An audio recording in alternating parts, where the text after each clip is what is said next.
Hak5. My name is Darren Kitchen. It's your weekly dose of Technolist, and I'm so excited because today we are cloning RFID cards.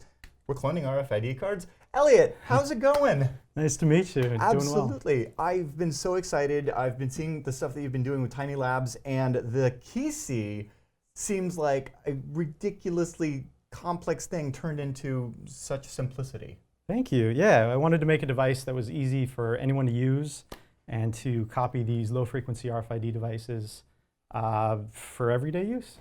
Okay, I noticed too, like your packaging even says, like, oh, you know, copy, consolidate, simplify, and it shows examples of like copying your key fob for your garage or your work or your home or gym, and I have to say, I saw that, and the like sheer terror that's like, I know what's going on here. But before we get into all of that, maybe we should lay the ground floor for those that aren't familiar with all the nefarious fun that can be had with RFID. Okay. Walk me through a little bit about what RFID is for the consumer basis and then how it works. Sure. So RFID is a system to allow basically external access control. So the type of RFID we work with is low-frequency RFID. So that's used a lot in office buildings, public parking garages, apartment buildings, condos, that sort of thing. So it's in lieu of a physical key system. Right, keyless entry, as it were. Keyless entry, exactly. So you take an RFID key fob or key card, and you basically wave it in front of a reader, and that allows you access to the building. And how does that actually work? Because I've had these, numerous times in my life. Whether, like you said, to get into a parking garage, whatever have you. Sure. And in fact, the similar system in all of our passports, right? You go Right. through the border and you just stick it in the machine and boop, boop, it's got all of your details. And that happens though without without like a hardwired connection or anything like that. So I've always been curious, what's the physics of that? How does it work? Because I'm not replacing a battery in my passport. Right. So it seems like magic. It's all powered passively. So the reader is sitting there and putting out an electromagnetic signal at 150, 200 volts peak to peak.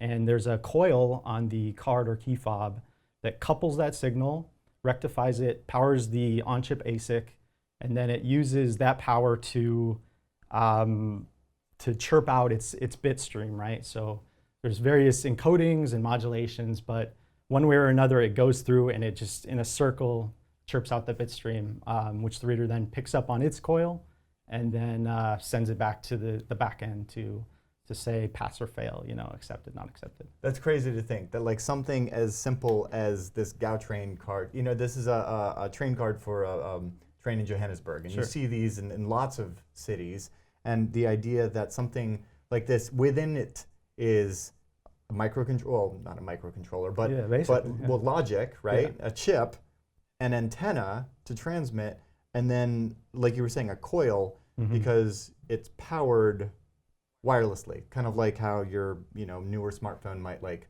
have wireless charging. I'm assuming same kind of technology. Same idea, and actually oftentimes the same frequency for wireless charging. So yeah, it's impressive. It can fit it all in that small credit card form factor. Yeah, super cool.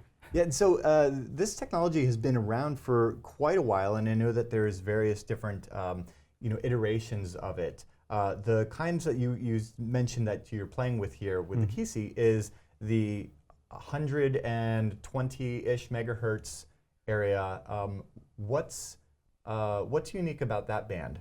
Yeah, so Key supports only 125 kilohertz. There's three main bands. There's 125 kilohertz, which we call low frequency. There's 13.56 megahertz, which is high frequency. And then there's like 300 megahertz plus, which is UHF. So low frequency is often used for exterior access control, low value targets. It's the oldest of the three technologies.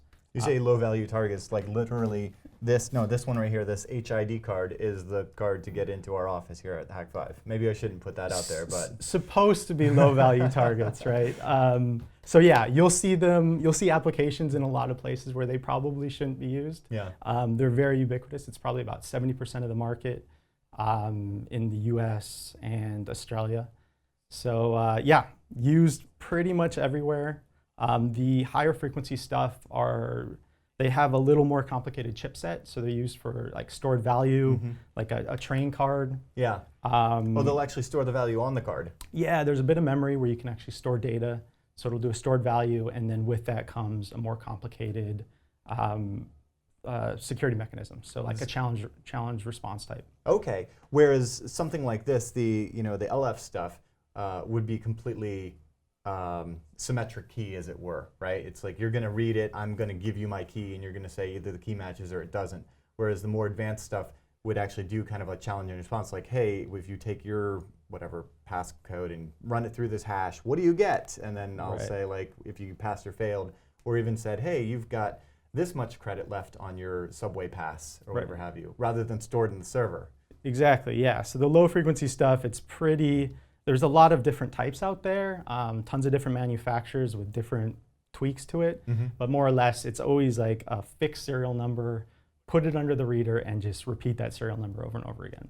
So not exactly encrypted, as it were. Not encrypted like they want you to believe, no. Well, that's cool, because then it's not breaking encryption or anything like that, so it seems like a pretty simple thing then to go and clone. I say simple, not glossing over the concept that there are, even though we're talking about a single frequency, numerous iterations of the implementations, whether it's the, like, what even, like, are we talking about in terms of the encoding or the transmission? I mean, this isn't, we're talking about radio, but we're not talking radio, are we? Yeah, we're kind of talking radio. It's, I mean, technically it's RF spectrum. It's at 125 kilohertz, but more or less it's two transformers that are closely inductively coupled, magnetically coupled together. Yeah, the concept is really simple. Like, it's taking the serial number and repeating it out. But the implementation, because there are so many manufacturers, there's 3 different modulation types: ASK, FSK, and PSK. And then there's different bit rates and different submodulations. So when you try to support such a wide range of readers, that's where the complexity lies, really. Yeah, we've done stuff on Hak5 in the past. For instance, we had a lot of fun with Mike Osmond's Yardstick 1 that allowed us to very easily with Python do like FSK or ASK or even on-off keying, and we had a doorbell that just did simple on-off keying on like 900 megahertz, right? Is this the sort of thing where I could just like, oh, this is at 125 kilohertz and it's FSK and I've got the bits that it's supposed to be sending? Were I to send those and do a replay attack with a software-defined radio type of thing, would that even open the door? Because you mentioned like it's magnetically coupled. That sounds like a very important element to the security aspect of it. It is, yeah, and due to the frequency, that's how it has to work. I don't know of any way where you can do like a long distance playback. There is kind of a Easter egg in here that you can enter a sequence and do a longer range transmission, and basically that depends on biasing the coil a little bit and generating a little of its own energy, because it has the unique ability, since it has a battery installed, it's not totally passive. But still, that's limited to 10 inches or 18 inches. Yeah. Cool. I'm really fascinated about how this project came to be. I know that there's, at least within the InfoSec realm, a couple other prototypes, devices, things of that nature that have gotten a lot of fanfare for RFID cloning and other keyless entry stuff. How did you get interested in this technology, and where did you learn, and where did that diverge into now what we have here with Kisi? Sure, yeah. I first became interested in probably around 2006, 2007. Jonathan West Hughes was over at MIT, I believe, and he created a series of RFID penetration testing devices, the latest being the Proxmark 3. So he released those plans open source, and I took those and had a few of them produced and played with one myself for a long time. So that project still exists. It's a great tool.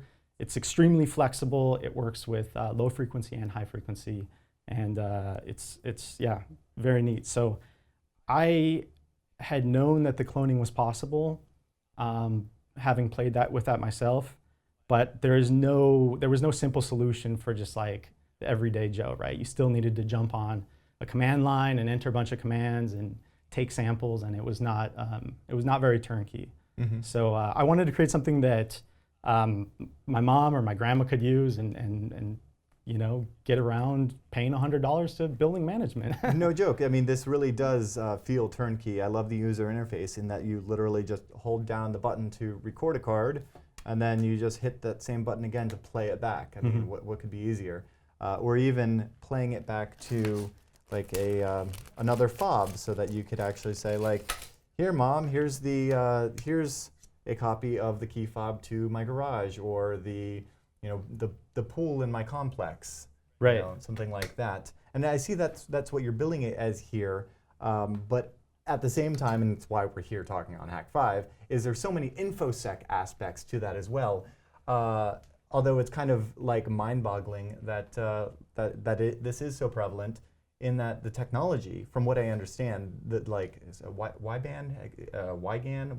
How am I pronouncing that? YGAN is like YGAN. the back-end communication with their servers. Right. So all the readers talk about a lot of stuff uses that, and a lot of that is 125, and a lot of that is completely susceptible to this replay attack, or this cloning, if you will. Yeah, it's kind of ridiculous. This technology's been around for a long time, and it's got high penetration in a lot of really large markets. And people have known it's been broken for a long time, but I guess maybe because it's infrastructure and it's expensive to change, people are hesitant to change it, or maybe there hasn't been an easy way to copy it yet. So I don't know, we'll find out. Well, I mean, the same thing happened with Wi-Fi. I mean, you think WEP was not a great idea, but when everybody got an alpha card and realized that with aircrack, you can just do a couple of simple packets, and next thing you know, then we got good things like WPA and WPA2, and it just keeps evolving. So it's cool that you're testing the boundaries and that you're making it accessible. I'm really curious from a hardware standpoint, as somebody that loves making hardware, what your kind of challenges were in bringing, going from prototype to finished product and having this be something where, I mean, it really does feel turnkey. Like, this doesn't feel like it's booting up or anything. Is it booting up? Like, what's under the hood here? Yeah, so it took a lot of work to get to this point. Like, it was probably 21 iterations to get where the product is at now. What'd you prototype on? I just built custom PCBs. I didn't do it the right way. Oh, really? So if I went back, I would have. So you didn't get like a dev board? No. That was close? No. I started from like scratch, and I did it from like first principles. So if I went back and did it again, I would do, build out just the analog front end and do pieces and kind of connect them together. But I went to the final form factor too quick, which is probably partly the problem. But under the hood, it's an analog front end I designed myself for 125 kilohertz. Cool. It's got special hardware support to support PSK, because that's a little harder to do. And then it's just a microcontroller. So it uses an EFM 32G from Silicon Micro. And super low power Cortex M3 processor. Power consumption's like 1 microamp. So there's an ARM in there. There's an ARM. There's a full 32-bit ARM processor. That's so crazy. Because I think like, I don't look at this and think like, oh, that's going to have like an ARM CPU and a Linux kernel and everything else, or does it? Right. No. Because that's really low power. It does have an ARM. It's not running Linux. It's running a real-time operating system called FreeRTOS. It just to create the final product that has all the things, power consumption and stuff, the final polishing of that last 5% took a lot longer than expected. What's that like, writing for an RTOS? Right, for those that aren't aware even, what's the big difference between like, we do a lot of things that, builds on the shoulders of giants, that uses the Linux kernel and things of that nature, and it makes things easy for development when, maybe it's a couple of kernel modules that are custom or some drivers, but a lot of user space stuff that's like, hey, know how to write some Python? This is much different than know how to write some Python. Yeah, right? yeah. What's a real-time operating system development like? It's similar in the sense that you still have like an idea of a kernel, right? So FreeRTOS is an open source project. You take the source code, you do a few porting steps to get it to run on your processor, tell it what frequency you're running at, etc. And then you write your user space code, which isn't really user space because there's no memory management unit.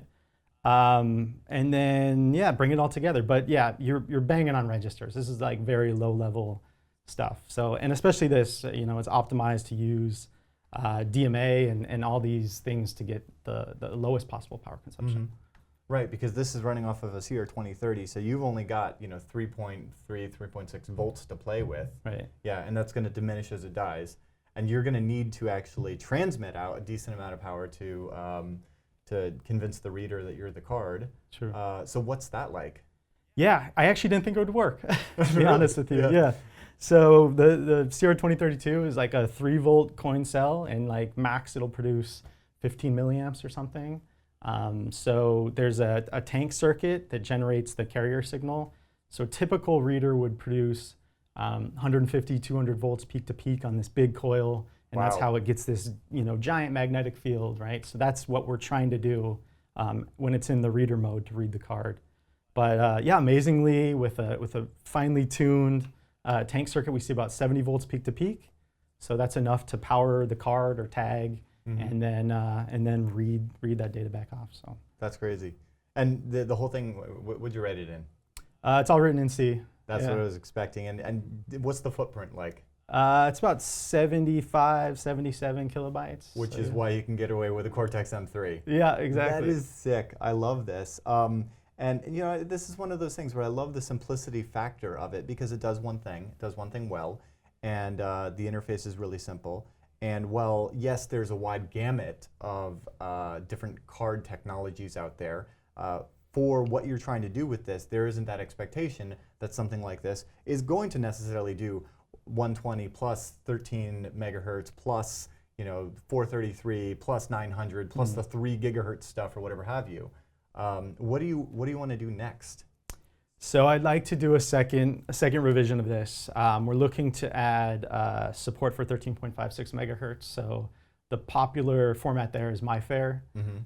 There's some other things like HID class and stuff. Technically can be broken security-wise, but due to patents, I can't build a product that does that. Yeah, I know, right? That's So always the struggle, there's right? a legal issue there, but I'd like to build a generic platform that'll support, doing anything at 13.56. That's the way to do it. So if you build the platform and then somebody else brings their code to it, then you have provided them something that they can build on, and that's totally legit. Exactly. Right? And you were telling me about these MyFair hacks. It sounds really fascinating. It's only when we have the tools to attack these things do these things get more secure. Sure. I mentioned WEP. WEP could have gone completely unnoticed if nobody had a Wi-Fi card with monitor mode and raw frame injection. But once you have the tools to do those things, you can start banging on something. It's just it's a shame that sometimes this stuff ends up being the underlying plumbing that needs to get ripped out and replaced. But that's okay. Yeah. Because what's the alternative? Not do it? Right. No, I see it as an important part of the security ecosystem. We're holding up a mirror to the current state of affairs, right? So if people get angry and they don't want to look into that mirror and see what the state of security is, right? These are easy to clone.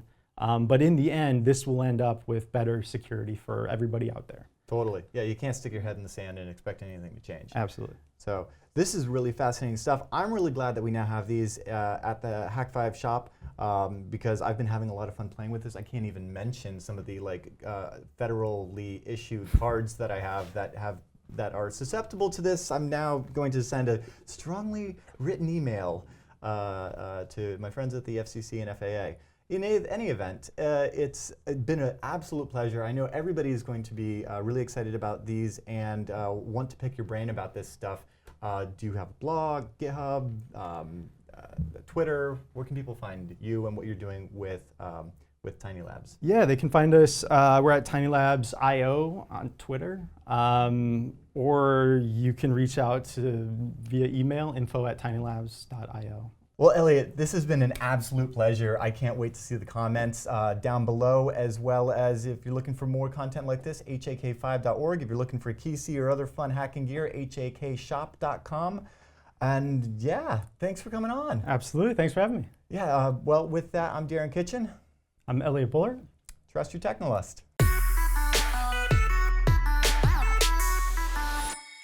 Domain.com has all of your website needs, from .com and .net to intuitive website builders. Create your online identity with their affordable, reliable tools, and even brand yourself with over 300 extensions from .club to .space. Domain.com loves Hak5, which is why you get 15% off domain names, hosting, and email when you use coupon code HAK5. When you think domain names, think Domain.com.